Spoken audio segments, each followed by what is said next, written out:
Hello everyone, how are you? Hope you are doing well.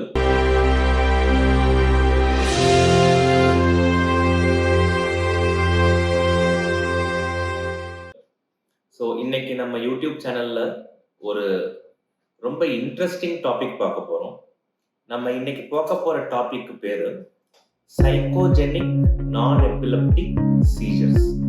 அதாவது நம்ம சுருக்கமா இங்கிலீஷ்ல PNES அப்படின்னு சொல்லுவோம். இந்த வேர்டுக்கு அந்த காலத்துல பாத்தீங்கன்னா செவரல் டேர்ம்ஸ் இருக்கு.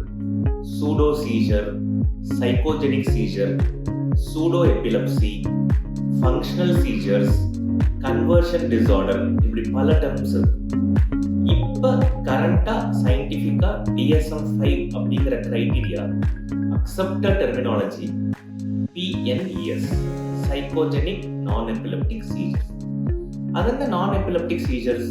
நம்ம எல்லாருமே கேள்விப்பட்டிருப்போம். சீஜர்னா ஃபிட்ஸ்னா எபிலெப்சி, வலிப்பு நோய் மூலம் வரக்கூடியது.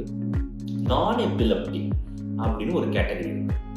பொதுவா நம்ம வலிப்பு நோய் சென்டருக்கு வர்ற பேஷண்ட்ஸ் பார்த்தீங்கன்னா பிரெயின்ல உள்ள ஒரு எலக்ட்ரிக்கல் ப்ராப்ளம், அல்லது பிரெயின்ல உள்ள ஒரு ஸ்ட்ரக்சரல் ப்ராப்ளம், அல்லது பிரெயின்ல உள்ள ஒரு அமைப்பு ரீதியான ப்ராப்ளம், அதனால வலிப்பு நோய் உண்டாகி நம்மள்கிட்ட வருவாங்க.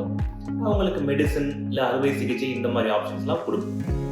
ஒரு சின்ன கேட்டகரி ஆஃப் பேஷண்ட்ஸ் இன்க்ளூடிங் குழந்தைகள், பர்டிகுலரா அடாலசன்ட் ஏஜ்ல, அதாவது இளம் வயசுல இருக்கக்கூடிய குழந்தைங்களுக்கு சில பேருக்கு இந்த சைக்கோஜெனிக் நான் எபிலெப்டிக் சீஜர்ஸ் ஏற்படும்.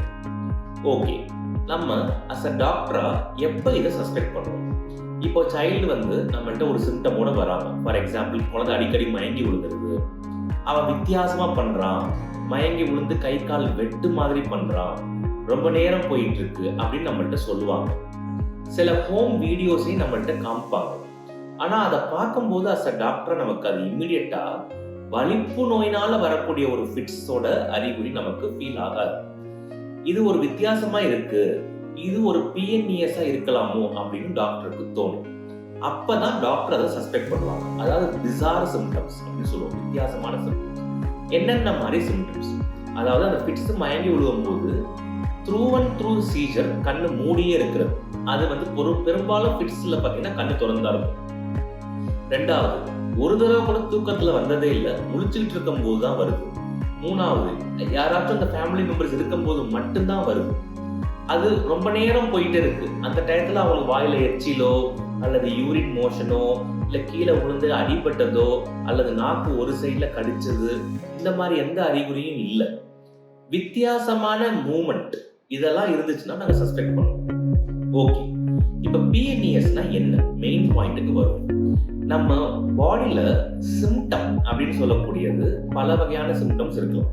Headache, body pain.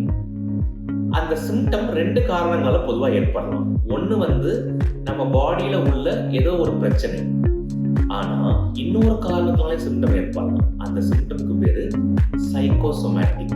பாடினால ஏற்படுற பிரச்சனைலாம் வரக்கூடிய சிம்டம்க்கு பேரு சோமேட்டிக். மைண்ட்னால ஏற்படக்கூடிய சிம்டத்துக்கு பேரு சைக்கோசோமேட்டிக். எப்படி நம்ம பாடி சிம்டமை உண்டாக்குதோ அதே மாதிரி நம்ம மைண்டும் சிம்டமை உண்டாக்கும். மைண்டுனா மனசுன்னு சொல்லலாம், அல்லது மனநலம்னு சொல்லலாம், அதை சைக்கலாஜிக்கல் அப்படின்னு நம்ம சொல்லுவோம். ஓகே, இது ஏன் ஏற்படுது? சில குழந்தைங்களுக்கு இல்ல சில யங் பர்சன்ஸுக்கு சில மனசு ரீதியான சின்ன பிரச்சனைகள் இருக்கலாம். அந்த மாதிரி பிரச்சனைகளுக்கு பேரு ஸ்ட்ரெஸ்ஸார் அப்படின்னு சொல்லுவோம். நீங்க நினைக்கிற மாதிரி அடல்ட் மாதிரி சில்ட்ரனை பொறுத்த வரைக்கும் ஸ்ட்ரெஸ்ஸார் ரொம்ப பெரிய விஷயமா இருக்கணும் அவசியம் இல்லை. ஃபார் எக்ஸாம்பிள், அடல்ட்ஸ்ல ஒரு ஸ்பவுஸ், ஹஸ்பண்டோ ஒய்ஃபோ இறந்துட்டாங்க, அல்லது ரீசெண்டா ஒரு பெரிய ஃபைனான்சியல் லாஸ் ஏற்பட்டுச்சு, இல்ல ரீசெண்டா ஒரு லவ் பிரேக்கப் ஆனுச்சு, இல்ல மேஜர் ஒரு லைஃப்ல ஒரு பெரிய சேஞ்ச் ஏற்பட்டுச்சு, இந்த மாதிரி ஸ்ட்ரெஸ் எல்லாம் அடல்ட்ஸுக்கு உண்டாக்கும்.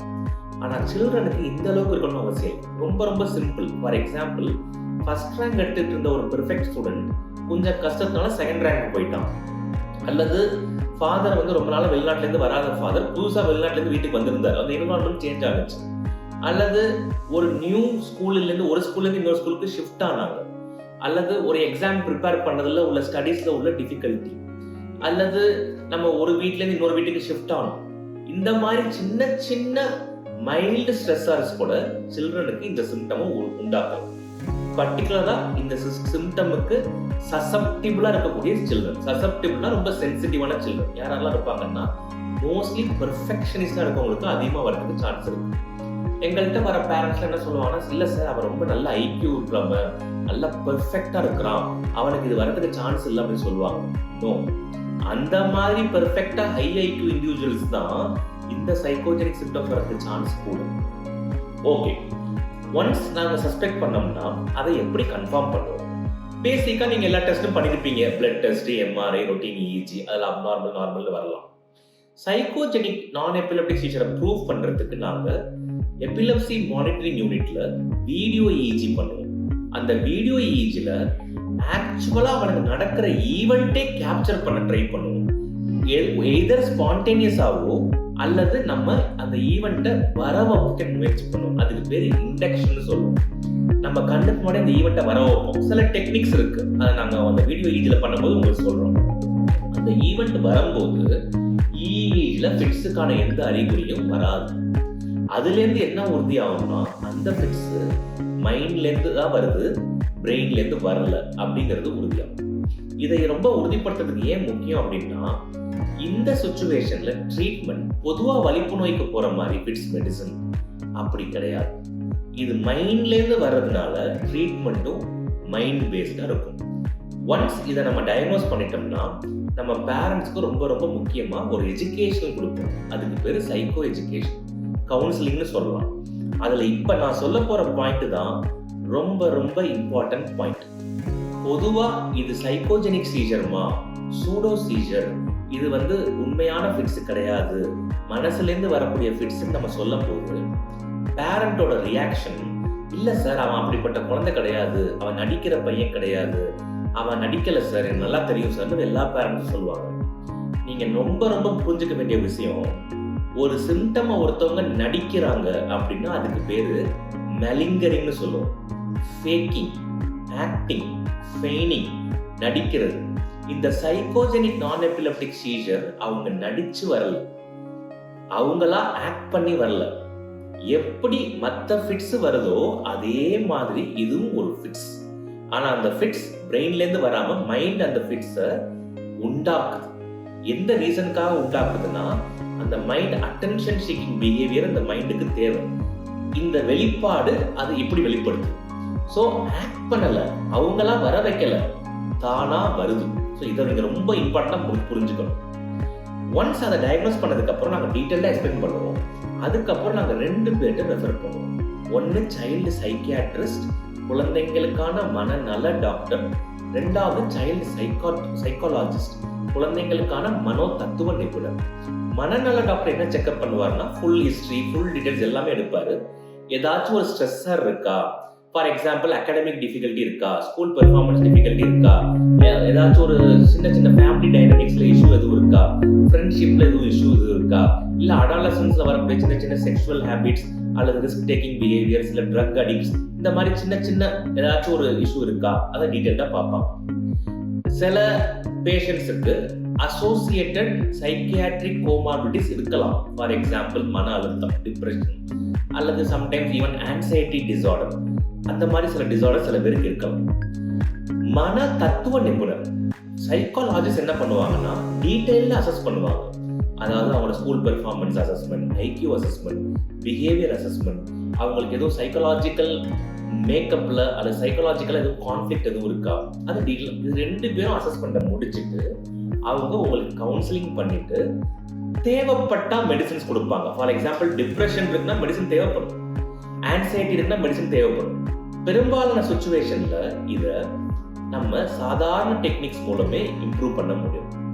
அந்த டெக்னிக்கு பேரு பிஹேவியர் தெரப்பி. அட்வான்ஸ்டா சொல்ல போனா காக்னிட்டிவ் பிஹேவியர் தெரப்பி. அதை நம்ம சைக்கியாட்ரிஸ்ட் அண்ட் சைக்காலஜிஸ்ட் சொல்லுவாங்க.